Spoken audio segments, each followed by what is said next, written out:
Nu för tiden har SD det här att säga om svensk media. De senaste åren har det svängt. Vi behandlas i stort sett som de andra partierna nu, skulle jag säga. Numera kan vi ha bakgrundssamtal med olika journalister på ett sätt som det inte gick förut. Jo, det blir nog ganska svårt att kalla någon för jävla rasist när mainstream-mediernas skandalrubriker reflekterar SDs partiprogram. Då hade valfri Sverigedemokrat bara kunnat referera till mediernas egna rubriker den senaste veckan och vips så försvinner den fula stämpeln. Eller rättare sagt, det blir då tydligt att båda parter är lika mycket rasister. Ni som följt den politiska debatten här i Sverige de senaste 20 åren har säkert noterat att kompetensregn har varit ett nyckelbegrepp. Ni kommer säkert ihåg uttjatade hejaramsor som det blir en förtjänst för samhället lite längre fram. Jag kommer nu vädja till svenska folket idag att öppna sina hjärtan för de mycket utsatta. Så att 40 miljoner invånare i Sverige, det kan du tänka dig? Där man på första dagen låter en invandrare som kommer få arbete och komma in och integreras. Då kan man nå de här siffrorna. Ni kanske kommer ihåg när oberoende public service manipulerade siffror och ljög om att alla invandrare som flyttar hit är ingenjörer och högskoleutbildade. Det låter ganska annorlunda nu för tiden, va? De senaste decennierna har definitionen av rasism i Sverige vart när någon pekar ut att migrationspolitiken och välfärdsstaten står i direkt konflikt med varandra. Detta då pengar inte växer på trä och nyanlända behöver väldigt lång tid att etablera sig i Sverige. Trots att detta är något som nationalekonomer länge har varit överens om har det varit omöjligt att få in det i skallen på sossar och moderater. För migrationspolitiken som länge bedrivits under de rödgröna och alliansen skulle ge Sverige en superekonomi. Det är vad vi har fått höra från svenska medier i över 10 års tid nu, och ifall du protesterade mot detta narrativ så blev du direkt rasiststämplad, utfryst och anklagad som SD-are. Och nu skriver samma medier att välfärden kollapsar. Så ni förstör alltså människors liv helt i onödan bara för att de var snabbare med sanningen än er själva. Snälla påminn mig exakt hur svenska journalister värnar demokratin nu igen. För med tanke på hur många samhällsproblem ni har skapat hade man kunnat tro att ni är direkt importerade från Putins fikarum. 80% av svenska kommuner tvingas nu skära ner på välfärden. Äldreomsorg, skolor och socialtjänster blir alla mer lidande samtidigt som 61 kommuner höjer skatterna.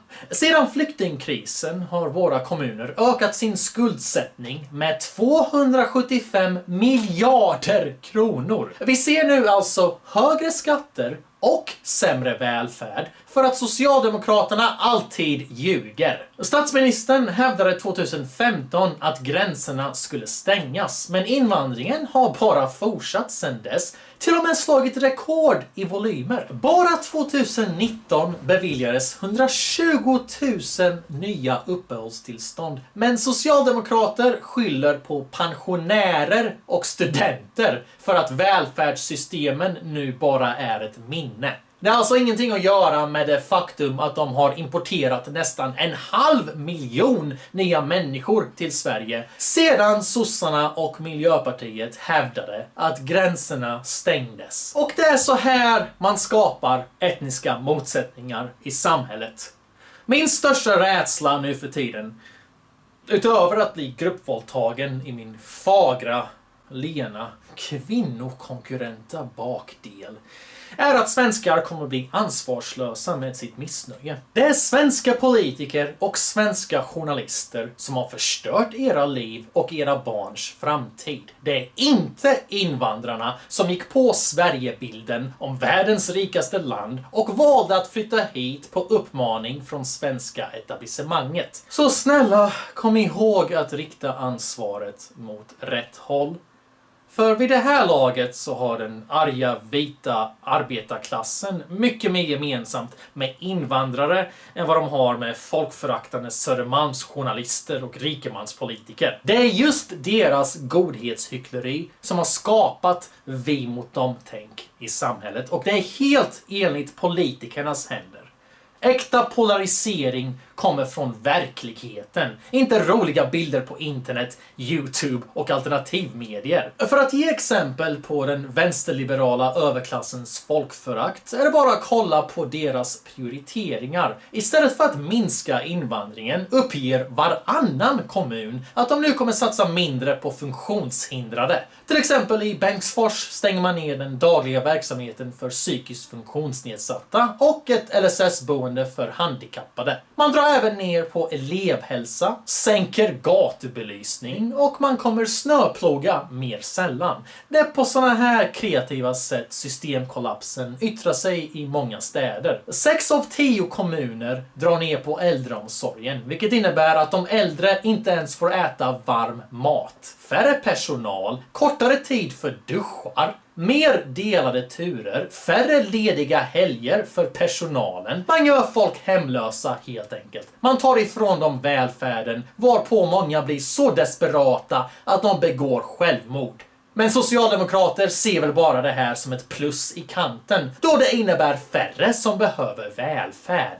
Motala kommun styrs av moderater och kristdemokrater som vill sänka värmen på skolor och äldreboenden för att kommunalråden tycker gamlingarna kan använda filtar istället. Samtidigt lägger de miljoner på ett hus för ensamkommande. Det här är rasism helt enkelt. Och klassförakt. Så som vanligt gör sig svensken expert på mångfald. En annan kommun i Halland som styrs av Alliansen tvingar småbarn att äta mindre efter att de har köpt villor för flera miljoner till nyanlända och låtit dessa gå före i bostadskön. Oskarshamn styrs av sossar och moderater som väljer att lägga ner flera äldreboenden samtidigt som invandrare får gratis körkortsutbildning på arabiska. Liknande saker pågår såklart i Filipstad, Gävle, Uppsala och de flesta kommuner i Sverige nu för tiden. Nu rapporterar SVT plötsligt om hur mångfalden innebär en mörk framtid för våra små kommuner. För bara något år sedan var den här sortens påpekanden den svenska definitionen av nazism. Men nu kommer det från public service av alla. Återigen, det är inte invandrare som har förvandlat svenskar till andrahandsmedborgare i sitt egna land.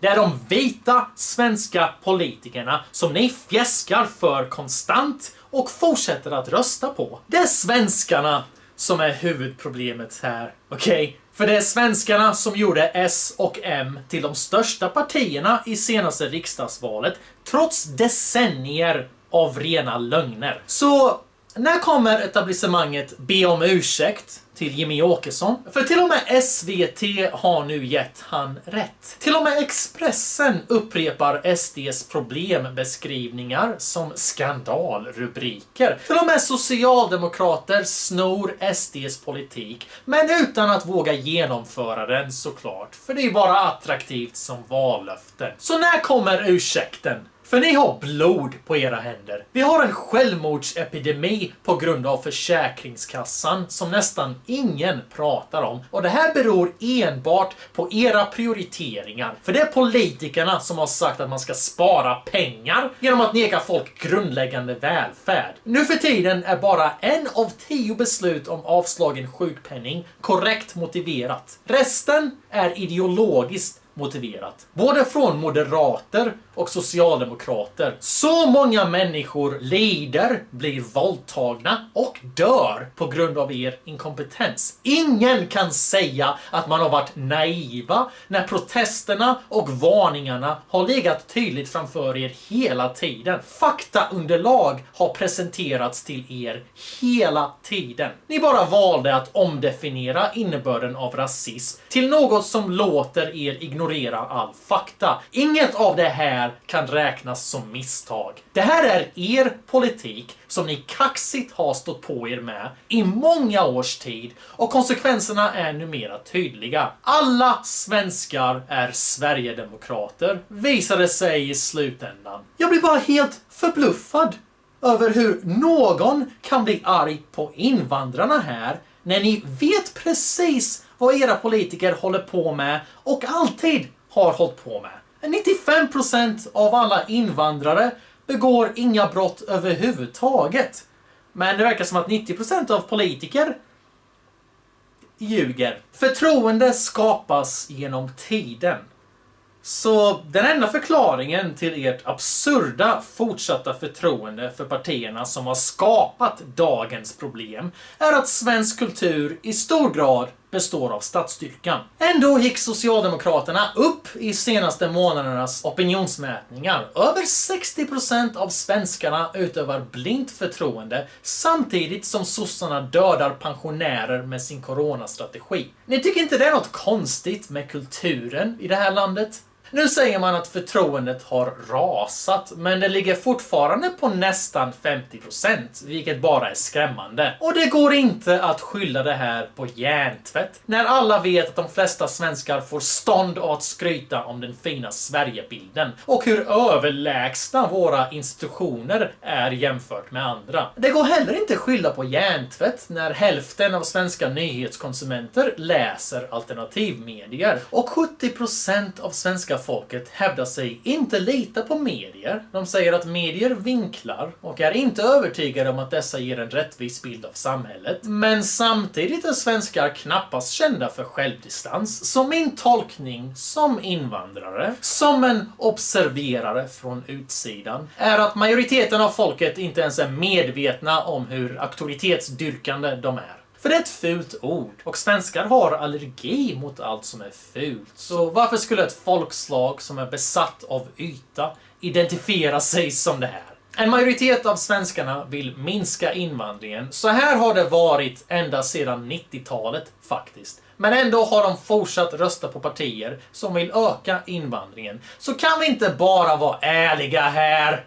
De flesta svenskar bryr sig mer om att imponera på andra länder än vad de bryr sig om sina äldre. Svart på vitt. Det största integrationsproblemet i det här landet är Svensson.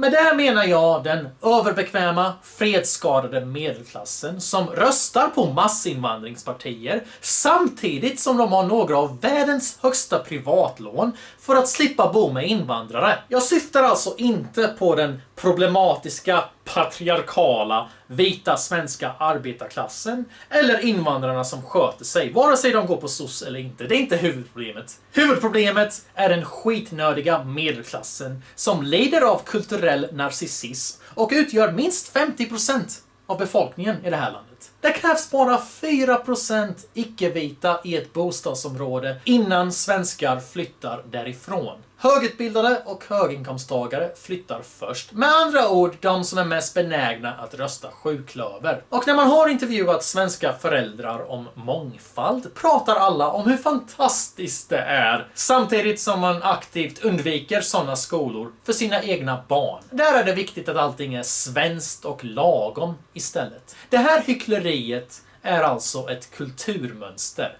De flesta i Sverige funkar så här. Flyktingkrisen var nästan alla svenskar jätteglada i. Men sen när man blev tillfrågad om att ta personligt ansvar så ville bara 31% av befolkningen ta in en flykting i sitt egna hem. Och sen när det gick från att bara vara en fråga till att bli en praktisk möjlighet var bara 1% intresserade. Samhällsnytt gjorde ett väldigt bra reportage där de fångar det här kulturmönstret. Du kan välja ut valfri svensk på gatan och de kommer tala sig jättevarma för flyktingar. Samtidigt så vågar de inte ta hem en till sig själva när de presenteras med möjligheten. Detta kallas statsindividualism och är en grundbult i den svenska kulturmentaliteten. Det är faktiskt ett unikt svenskt koncept som har sin rot i folkhemmet. Ni är medvetna om att sossarna styrde Sverige längre än Nordkorea haft en och samma ledare, va? Sånt lämnar uppenbarligen avtryck i kulturen. Vi kan se tydligt att majoriteten av svenskar inte röstar på Socialdemokraterna och ändå så funkar majoriteten av svenskar som socialister. Kort och gott, staten har ersatt rollen av familjen, vilket har skapat en bortskämd befolkning som bara bryr sig om sig själva, inte har något intresse av släktingar och farföräldrar och inte har några problem att vända blicken samtidigt som de röstar igenom en våldtäktskris. Och samtidigt hävdar sig vara solidariska när de förväntar sig att staten ska ta hand om allt. Ja, då blir det så här. Så du kanske förstår varför jag är en arg blatte. Jag är inte direkt glad över att bli fulstämplad av ett gäng PK-svennar som inte ens begriper hur sossiga de är och förväntar sig att jag ska betala för deras mångfaldssynder genom att hålla käften. Jag som invandrare blir uppläxad om rasism av svenskar som inte ens vågar umgås med invandrare. Du kanske förstår att man blir ganska trött på det. Och jag vet att det finns många svenskar som stör sig på det här lika mycket som vad jag gör. Men min kära följarbas är tyvärr inte en särskilt stor procent av befolkningen. Faktum kvarstår att när majoriteten av befolkningen, när 80% deltar i galenskapen, är du ganska jävla korkad om du har tänkt klaga på min generaliserande ton. Jag älskar de svenskar som vågar stå för sig och argumentera för sina värderingar.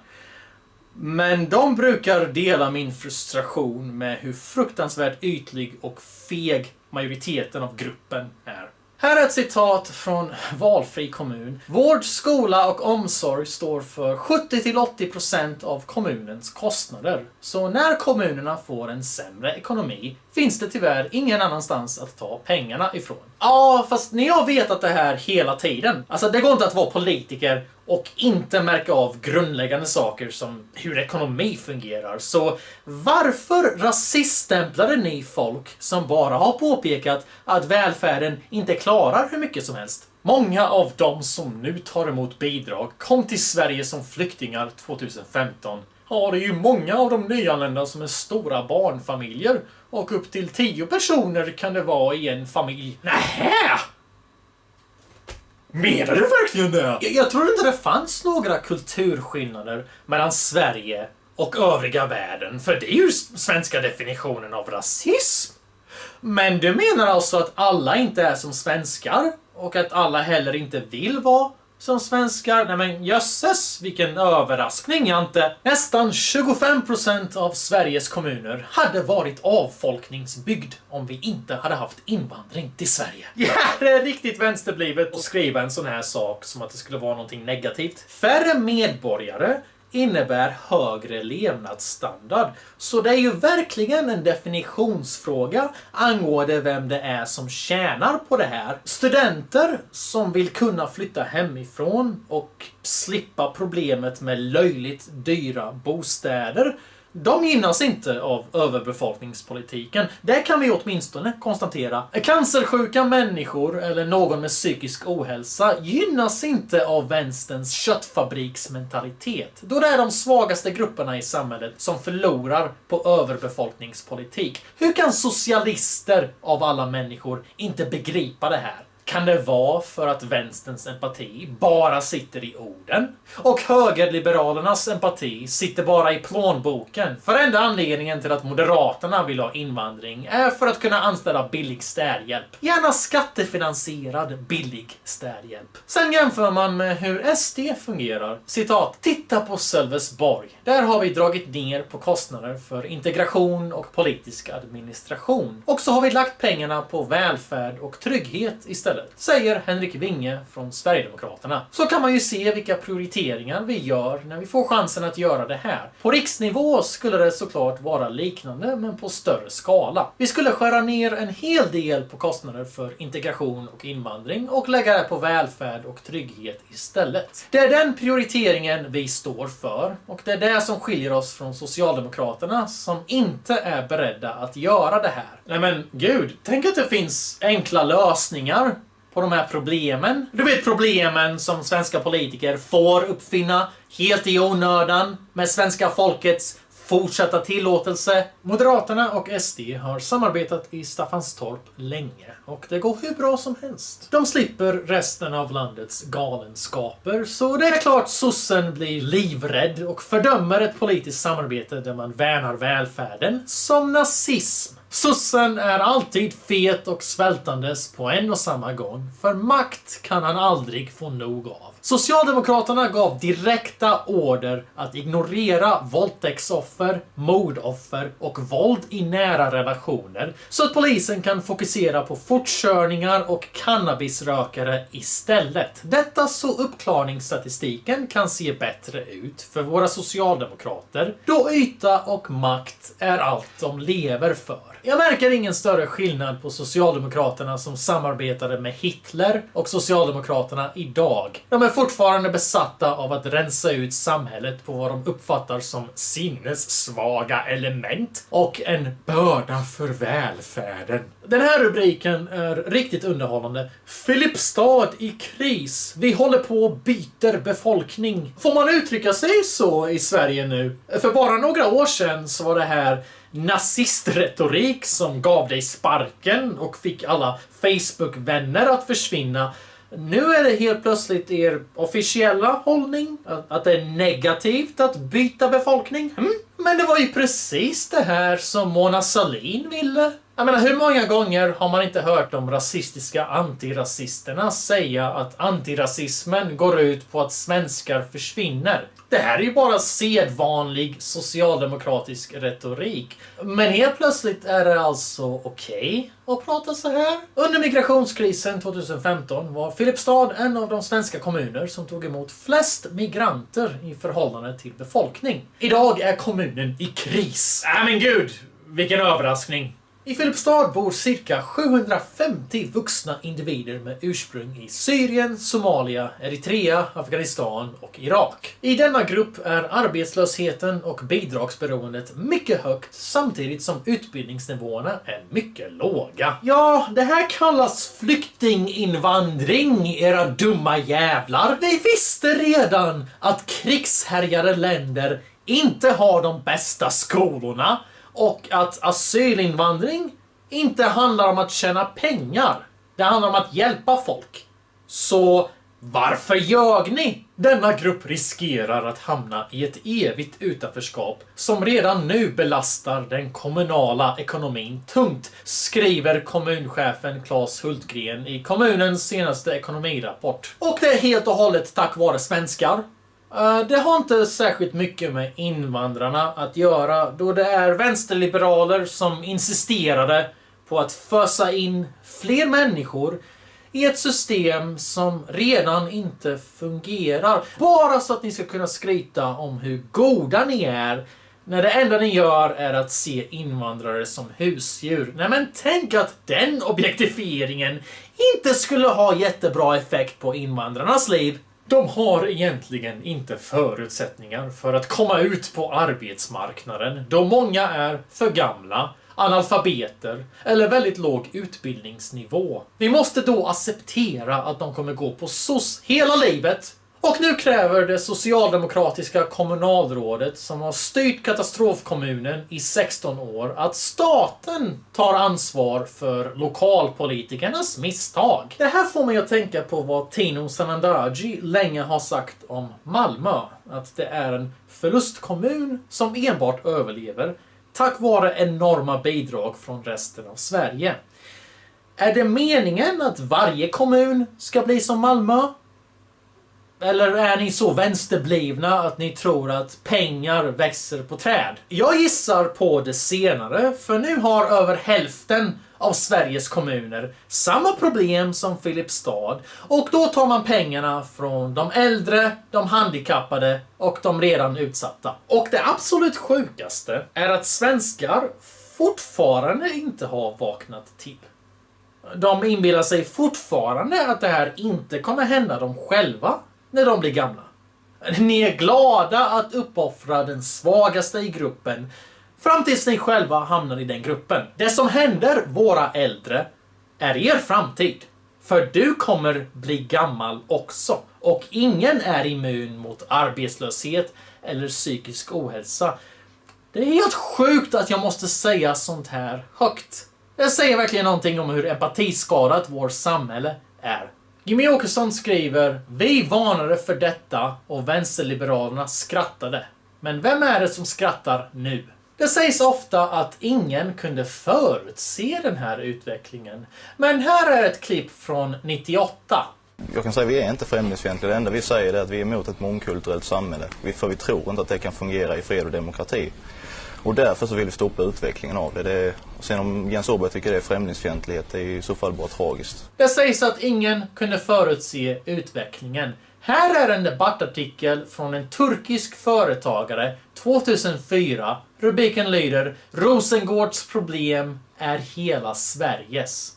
Det här är någonting som svenskar fortfarande inte fattar förrän de lever i dessa problem själva. Det är först nu när problemen spridit ut sig så enormt som man ser en förändring i medierapporteringen och sjuklöverns politiska retorik. Jag har noterat att den svenska mentaliteten går ut på att vara så bortskämd, söndercurlad och självcentrerad som bara möjligt. Man är bokstavligt talat bekväm med att alla andra blir våldtagna så länge det inte händer dig själv. Uppenbarligen är den vita medelklassen ett större integrationsproblem än afghanerna. För de röstar vänster och sen lever de lika rasrent som en nordfrontare. Så jag gissar på att det svenska folket är så pass fientliga mot Jimmie Åkesson just för att han påminner dem om hur de egentligen funkar själva innerst inne. Det är en djupt patetisk försvarsmekanism vi har fått bevittna i cirka 20 års tid nu. Så man kan ju hoppas att det inte krävs för många fler våldtäkter innan Svensson lägger ner försvarsmekanismerna. Tills dess, låt mig ställa en fråga till Socialdemokraterna, Moderaterna och hela svenska mediaetablissemanget. Och jag hoppas ni hjälper mig upprepa den här frågan i många år framöver tills politiskt ansvar kan utkrävas. Frågan är följande: när tänker ni be om ursäkt till Jimmie Åkesson?